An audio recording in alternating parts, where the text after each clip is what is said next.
नमस्कार, स्वागत है आपका इंडिया वॉइस पर। मैं हूं आपके साथ स्वीटी दीक्षित। बुलेटिन की शुरुआत करेंगे बड़ी जानकारी के साथ। अडानी मामले पर विपक्षी दलों का मार्च। अडानी पर कार्रवाई की मांग को लेकर मार्च। पुलिस ने विपक्षी सांसदों को रोका।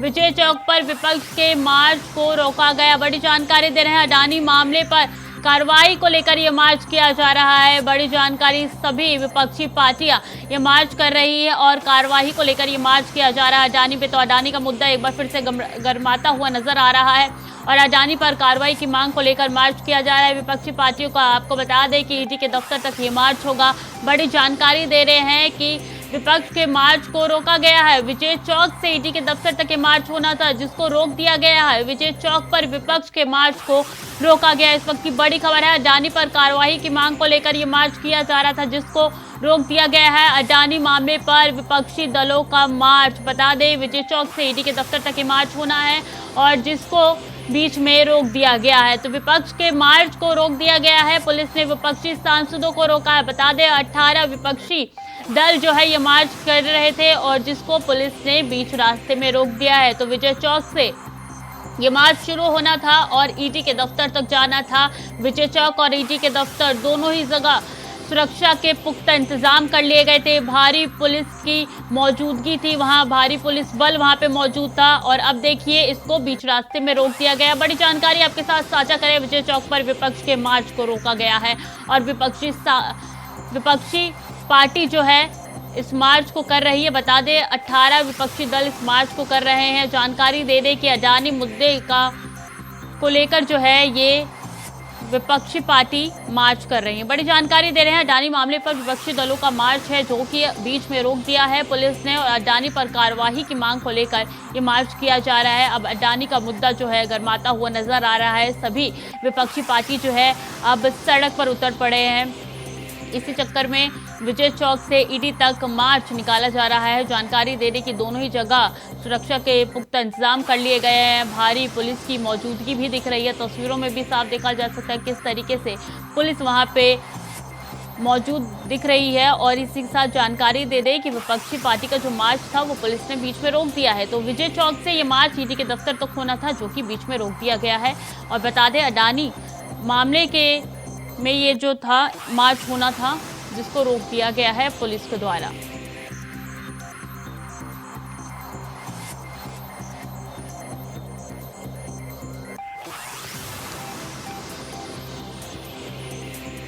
तो पुलिस ने विपक्षी सांसदों को रोक दिया है। मार्च कर रहे थे तमाम विपक्षी दल, विपक्षी पार्टियां और अडानी मुद्दे को लेकर ये मार्च होना था। अडानी पर कार्रवाई की मांग को लेकर ये मार्च होना था, जिसको बीच में रोक दिया गया है। ये मार्च विजय चौक से शुरू होना था और ईडी के दफ्तर तक जाना था, जिसको फिलहाल पुलिस ने बीच में रोक दिया है। तो जानकारी देने एक बार फिर से, अडानी का मुद्दा जो है गरमाता हुआ नजर आ रहा है। अब इसको लेकर विपक्षी पार्टी मार्च की तैयारी पे आ गई हैं और सड़क पे उतर पड़ी है। तमाम विपक्षी दल जो है सड़क पर उतर गए हैं। अब इसको देखते हुए तमाम सुरक्षा के पुख्ता इंतजाम भी कर लिए गए हैं। पुलिस की भी भारी मौजूदगी दिख रही है। तमाम इलाके जो है विजय चौक के पास छावनी में तब्दील हो गए हैं। तस्वीरों में भी साफ नजर आ रहा है किस तरीके से पुलिस भारी संख्या पे वहां पे दिख रही है। ये विजय चौक की तस्वीर हम आपके साथ साझा कर रहे हैं। पुलिस की भारी मौजूदगी दिख रही है और विजय चौक से मार्च शुरू होना था, जो कि पुलिस ने रोक दिया है। ज्यादा जानकारी के साथ न्यूज रूम से राहुल शर्मा हमारे साथ जुड़ चुके हैं। राहुल, देखिए, ये विजय चौक से शुरू होने वाला था ये मार्च और ये ईडी के दफ्तर तक जाना था। क्या जानकारी है, क्यों रोका गया है बीच में मार्च? देखिए स्वीटी, मैं बता दूं कि विपक्ष ने संसद की कार्रवाई स्थगित होने के बाद साझा बैठक एक की थी और उस बैठक में ये तय हुआ कि विरोध स्वरूप विजय चौक से ईडी दफ्तर तक पैदल मार्च सारे विपक्षी सांसद करेंगे और उसी के तहत ये कवायद की गई थी। ईडी दफ्तर तक सांसदों को पहुंचना था, लेकिन सुरक्षा का हवाला देते हुए दिल्ली पुलिस ने इस मार्च को बीच में रोक दिया है। और सबसे ज़्यादा चौंकाने वाली बात यह है स्वीटी कि 200 विपक्षी दलों के सांसद हैं जो इस मार्च में शामिल है और उन्हें रोकने के लिए तकरीबन 2000 पुलिसकर्मियों की तैनाती की गई है। तो आप समझ सकते हैं कि किस तरह से जो विपक्ष का विरोध है उसे रोकने की कोशिश की जा रही है। और इस बीच कांग्रेस के अध्यक्ष खड़गे का बयान भी आ गया है। मल्लिकार्जुन खड़गे ने कहा है कि ये पूरी की पूरी केंद्र सरकार की कोशिश है कि विपक्ष की जो आवाज़ है, विपक्षी दलों की जो आवाज़ है और अडानी को लेकर जो विरोध है उसे किसी भी तरह से रोका जाए, उसे किसी भी तरह से कुचला जाए। तो कहीं ना कहीं अब ये कहा जा सकता है कि संसद की लड़ाई अडानी को लेकर जो संसद में लड़ाई चल रही थी अब वो सड़क तक पहुंच गई है। आज सुबह टीएमसी के सांसदों ने भी इस मामले को लेकर हालांकि अकेले ही गांधी प्रतिमा पर संसद भवन के बाहर प्रदर्शन किया था। दोनों सदनों में लगातार विरोध आप देख ही रहे हैं। तो कहीं ना कहीं अब साफ तौर पर दिख रहा है कि विपक्षी दल इस मामले में किसी भी सूरत हाल पीछे हटने वाले नहीं हैं। देखिए साफ तौर पे नजर आ रहा है कि किस तरीके से विजय चौक से ये मार्च शुरू होना था और ईडी के दफ्तर तक जाना था। तस्वीरों में भी साफ नजर आ रहा है किस तरीके से सुरक्षा के इंतजाम जो है वो भी पुख्ता कर लिए गए। आमतौर पर राहुल होता है कि विजय चौक पे अगर कोई भी विपक्षी पार्टी वहां पे धरना देती है या कोई भी विरोध प्रदर्शन करती है तो धारा 144 लगा दी जाती है। तो इस वक्त क्या हालात है वहां पे? स्वीटी, आप समझ सकते हैं, जैसा मैंने बताया कि 200 सांसद हैं और सांसद अपने आप में एक गरिमामयी पद होता है। तो सांसदों को रोकने के लिए 2000 पुलिसकर्मियों की तैनाती अपने आप में ये बताती है कि सरकार किस तरह से उन्हें किसी भी सूरत हाल ईडी दफ्तर तक पहुंचने नहीं देना चाहती है। और यही वजह है कि 200 सांसदों को रोकने के लिए 2000 पुलिसकर्मियों की तैनाती पूरे इलाके में की गई है। ये कहा जा सकता है कि पूरे इलाके को दिल्ली पुलिस ने छावनी में तब्दील कर दिया है। स्वीटी जी देखिए, अडानी का मुद्दा जो है एक बार फिर से गर्माता हुआ नजर आ रहा है। विपक्षी पार्टी तमाम जो है सड़क पर उतर पड़ी है। अब इस जो विधायक जो भी मार्च कर रहे हैं उसमें कौन कौन से ऐसे नेता है जो मौजूद है? देखिए, बात की जाए, मैं बता दूं स्वीटी, कल तक अडानी वाले मामले को लेकर कांग्रेस के साथ कुल मिलाकर 14 विपक्षी पार्टियां थीं, कांग्रेस सहित 14 विपक्षी पार्टियां थीं। लेकिन आज जो ये आंदोलन हो रहा है, इस आंदोलन में, इस मार्च में 18 विपक्षी दलों के 200 सांसद शामिल हैं। हर पार्टी के तमाम बड़े चेहरे, बड़े नेता इसमें मौजूद हैं, चाहे कांग्रेस के मल्लिकार्जुन खड़गे हों या फिर और तमाम राजनीतिक दलों का प्रतिनिधित्व राज्यसभा में करने वाले तमाम वो बड़े चेहरे जो राज्यसभा में अपनी अपनी पार्टियों का प्रतिनिधित्व करते हैं। जैसा मैंने बताया कि 200 सांसदों की मौजूदगी है, तो जाहिर तौर पर कहा जा सकता है एक तरह से कि लगभग पूरा विपक्ष इस वक्त अडानी के मामले पर सरकार को घेरने की पुरजोर कोशिश कर रहा है। जी, अपने आप में ये बड़ी संख्या है कि 200 सांसदों, 200 विधायकों की वहां पे मौजूदगी है, जो कि काफी कुछ कह रहा है कि अडानी का मुद्दा अब गर्माता हुआ नजर आ रहा है। बहुत बहुत शुक्रिया राहुल तमाम जानकारी हमारे साथ साझा करने के लिए। तो देखिए, विजय चौक से ये यात्रा शुरू होनी है, ये मार्च शुरू होना है और ईडी के दफ्तर तक पहुंचना है। जानकारी दे रहे हैं आपको कि बीच में पुलिस ने इस मार्च को रोक दिया है। खबरों में आगे बढ़ेंगे। बिहार में जमीन के बदले नौकरी मामले में सीबीआई के स्पेशल कोर्ट ने लालू प्रसाद यादव को और पूर्व सीएम राबड़ी देवी और उनकी बेटी मीसा भारती को जमानत दे दी है। आज तीनों लोग कोर्ट पहुंचे थे। वहीं सीबीआई के अधिकारियों ने कोर्ट में कहा कि वो आज जमानत का विरोध नहीं कर रही है। कोर्ट ने सभी को 50,000 के निजी मुचलके पर जमानत दे दी है। अगली सुनवाई 29 मार्च को होगी। लैंड फॉर जॉब मामले में बता दें कि लालू एंड फैमिली को जमानत मिल गई है 50,000 के मुचलके पे।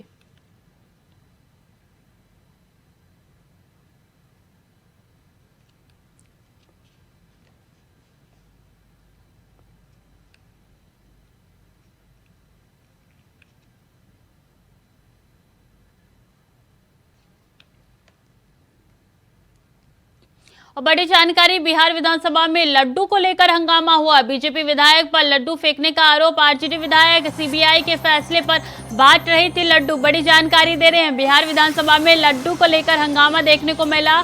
आरजेडी विधायक सीबीआई के फैसले पर लड्डू बांट रही थी, तब यह हंगामा हुआ। बीजेपी विधायक पर लड्डू फेंकने का आरोप लगाया गया है। बड़ी जानकारी दे रहे हैं। तो लड्डू को लेकर हंगामा जो है वो देखने को मिला है बिहार के विधानसभा में। बता दें कि कुछ ही देर पहले लालू एंड फैमिली को जमानत मिली है, जिसको लेकर लड्डू बांटे जा रहे थे बिहार विधानसभा में, और अब इस लड्डू पे हंगामा देखने को मिला है। आरजेडी विधायक सीबीआई के फैसले पर बांट रही थी लड्डू। बिहार विधानसभा में लड्डू को लेकर हंगामा देखने को मिला है। बीजेपी विधायक पर लड्डू फेंकने का आरोप लगाया गया है। तो एक बार फिर से बिहार विधानसभा में हंगामा देखने को मिला है, लेकिन इस बार हंगामा जो है वो लड्डुओं पर देखने को मिला है। कुछ ही देर पहले लालू एंड फैमिली को जमानत मिली है, जिसको लेके आरजेडी विधायक जो है वहां पे लड्डू बांट रहे थे, जिसके बाद से यह हंगामा शुरू हो गया है। बीजेपी विधायक पर लड्डू फेंकने का आरोप लगाया गया है।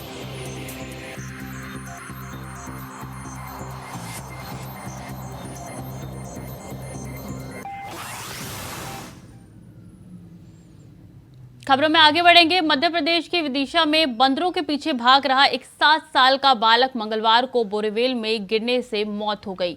7 साल के लोकेश अहिरवार 60 फीट गहरे बोरीवेल में 43 फीट पर फंसा हुआ था। एनडीआरएफ की टीम ने उसको बचाने की हर संभव प्रयास किया, जिसके बाद आज लोकेश को अस्पताल में मृत घोषित कर दिया गया।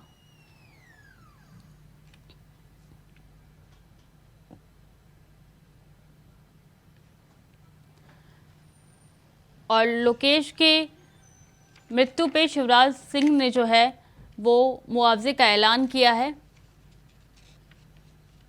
4 लाख रुपए मुआवजे का ये ऐलान किया है शिवराज सिंह ने। बता दें कि बोरीवेल में गिरने का ये पूरा मामला है, जिससे लोकेश ने दम तोड़ दिया। लाख उसको बचाने की कोशिश की गई, लेकिन कोशिश असफल रही।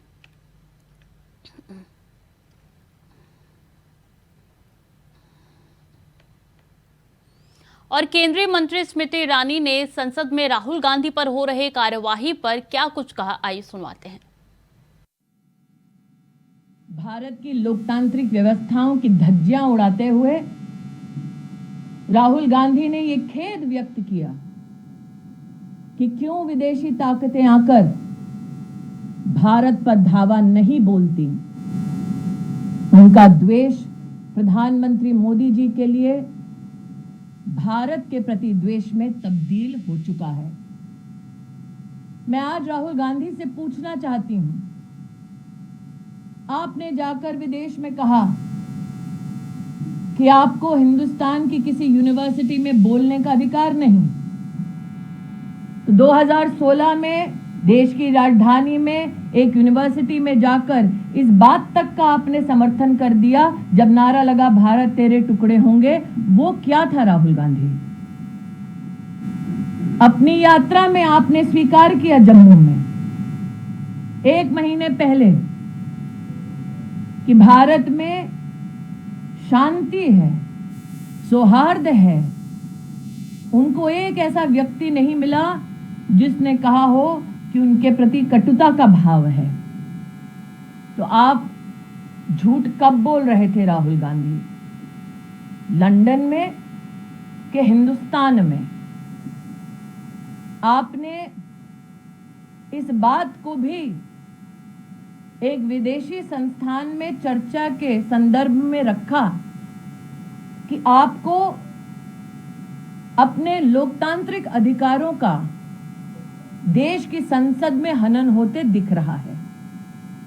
मैं आज राहुल गांधी से पूछना चाहती हूं कि गांधी खानदान के आदेश अनुसार जब लोकसभा में कांग्रेस के सदस्य कागज फाड़कर स्पीकर की ओर फेंकते हैं, स्पीकर का अपमान करते हैं, क्या वो ब्रेवरी है या राहुल गांधी की डेमोक्रेसी की परिभाषा? जब राज्यसभा में राष्ट्र के उपराष्ट्रपति के चेयर की ओर, जहां पर उनके प्रतिनिधि विराजमान हैं, कांग्रेस के नेता कागज फेंकते हैं, अपमान करते हैं, टेबल के ऊपर चढ़कर किताबें पटकते हैं, क्या वो डेमोक्रेसी है राहुल गांधी? मैं आज भारत के हर नागरिक की ओर से राहुल गांधी से कहना चाहती हूं कि संसद हमारे देश की मात्र सांसदों का जमघट नहीं है। हमारे देश की संवैधानिक परंपरा, राष्ट्र की लोकतांत्रिक ताकत और हर भारतीय का अधिकार क्षेत्र है। राहुल गांधी ने भारतीय के अधिकार क्षेत्र पर विदेशी ताकत धावा बोले ये आमंत्रण दिया है।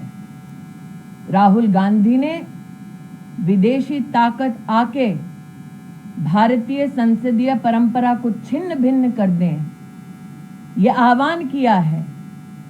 राहुल गांधी भूल गए हैं कि संसद पर पताका लहराता है भारत का झंडा, जिसके लिए लाखों ने कुर्बानी दी। राहुल गांधी का संसदीय परंपरा का अपमान करना ऐसे राष्ट्रभक्तों का उनके बलिदानों का और देश की लोकतांत्रिक व्यवस्था का और देश के हर नागरिक जो वोट करने जाता है उसका अपमान है। राजनीति में हार जीत राजनीतिक परंपराओं का हिस्सा है, लेकिन राष्ट्रनीति ये कहती है कि अपने राजनीतिक लाभ के लिए अपने पैरों तले देश की संसद को अगर रोकने का दुस्साहस करोगे तो देश जवाब मांगेगा, देश की संसद जवाब मांगेगी। आज मैं राहुल गांधी से कहना चाहती हूं, संसद से भागने की बजाय आकर संसद में माफी मांगे, क्योंकि अपमान उन्होंने देश की संसद, देश की संविधान और देश के वोटर का किया है। और आगरा के पिनाहट क्षेत्र में फिर से कुदरत का कहर देखने को मिला। तेज आंधी और ओलावृष्टि बारिश के साथ किसानों के गेहूं, सरसों और आलू की फसल बर्बाद होने की कगार पर आ गई है। बता दें कि नुकसान होने की आशंका किसानों को सप्ताह पहले भी हो गई थी। वहीं फसलों के नुकसान और बर्बाद होने के बाद कर्ज में डूबे किसान क्षेत्र के ब्लॉक में कई गाँव के ओलावृष्टि मामले का है।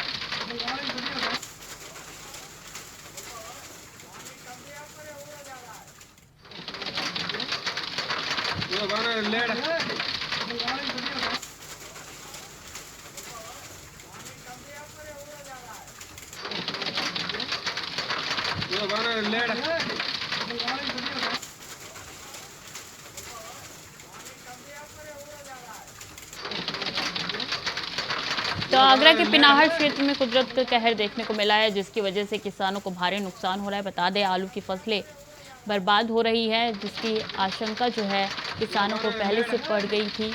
कर्ज में डूब रहे हैं किसान धीरे धीरे। पिनाहट क्षेत्र में एक बार फिर से कुदरत का कहर देखने को मिला है, जिसकी वजह से किसानों को फसलों को जो है वो नुकसान हो रहा है। किसान की फसलें बर्बाद हो रही है और कर्ज में डूब रहे हैं किसान।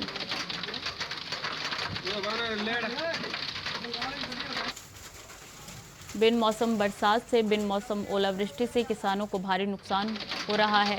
कर्ज में लगातार डूब रहे हैं किसान और जिसकी वजह से किसान इस नुकसान का भरपाई कैसे करेंगे, ये भी बहुत बड़ा सवाल खड़ा उठता है।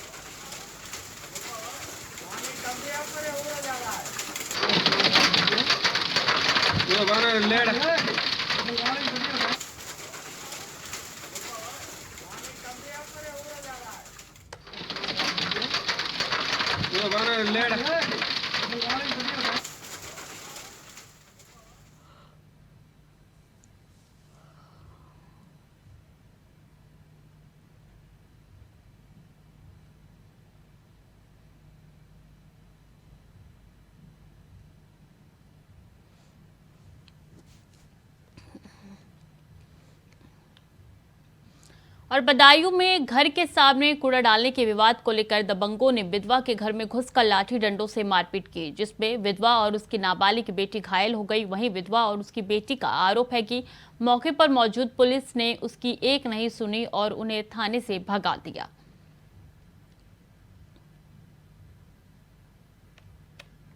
कहीं तो उसने मौत मारा 5 बहन भाइयों को, उठा उठा के पटका, मेरे ईंट मारी उसने और डंडे से मारा। थाने गए थे, थाने का कहते दिन रात पड़े रहते, उन्होंने कुछ कार्रवाई नहीं करी थी।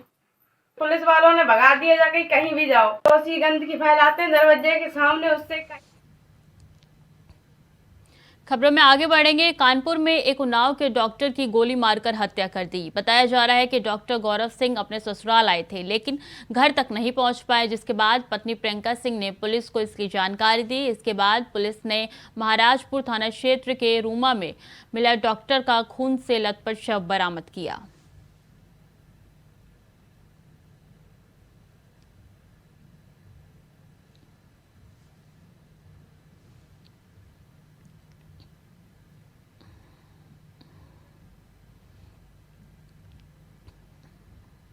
और मैनपुरी में नहर पुल के पास एक अनियंत्रित ट्रैक्टर ट्रॉली पलटने से एक व्यक्ति की मौत हो गई। इस दौरान 4 लोग दब गए, जिनमें से 2 की हालत गंभीर बताई जा रही है। खबर मिलने पर पुलिस मौके पर पहुंची और शव को पोस्टमार्टम के बाद परिजनों के हवाले कर दिया। हालांकि घटना के संबंध में पुलिस को कोई तहरीर नहीं दी गई थी।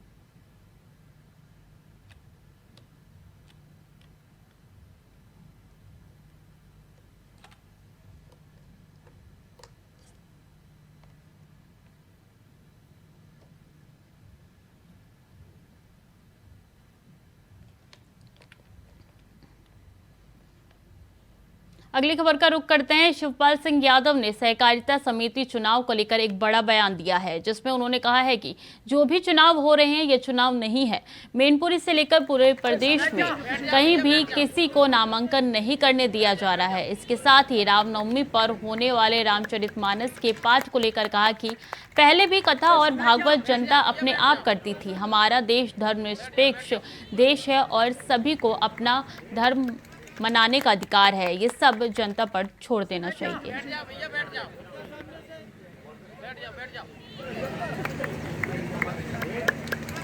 ये भारतीय जनता पार्टी केवल विपक्ष को खत्म करना चाहती है। विपक्ष के हर नेता इन्हें लुटेरे दिखाई देते, बेईमान दिखाई देते हैं। अपने गिरहमान में नहीं देखेंगे। पूरा प्रदेश और देश लूट लिया है। और देखिए विपक्ष को खत्म करना चाहते हैं। और संभल में बेखौफ हत्यारों ने शिव मंदिर में मंदिर के पुजारी की हत्या कर दी। पुजारी की हत्या से इलाके में हड़कंप मच गया है। वहीं सूचना मिलने पर एसपी मौके पर पहुंचे। बता दें कि जिले में दूसरे दिन लगातार हत्या की ये दूसरी वारदात है। बताया जा रहा है कि एक दिन पहले भी एक शख्स ने पुजारी के साथ गाली गलौज की थी और धमकी भी दी थी।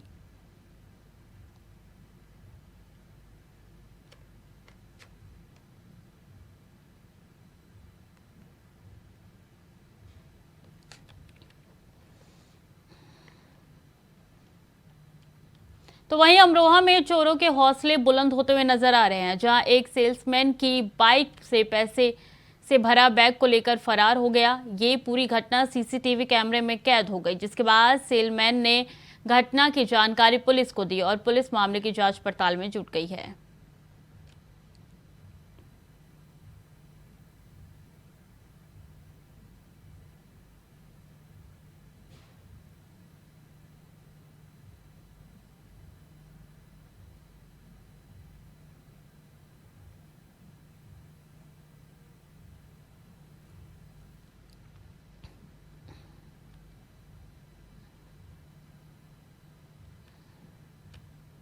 योगी सरकार के स्वतंत्र प्रभारी राज्य मंत्री अरुण कुमार सक्सेना जौनपुर के कांस्यस्तत्व महासभा कार्यक्रम में पहुंचे, जहां उन्होंने रामनवमी पर सभी जिलों में अखंड पाठ कराए जाने के मामले को लेकर कहा कि हमारा देश और उत्तर प्रदेश रामराज की तरफ बढ़ रहा है। वहीं प्रयागराज के उमेश पाल हत्याकांड मामले समेत अन्य कई सवालों पर राज्य मंत्री चुप्पी साधते रहे और हर सवाल के जवाब में कहा कि हमें इस मामले में कुछ नहीं कहना है।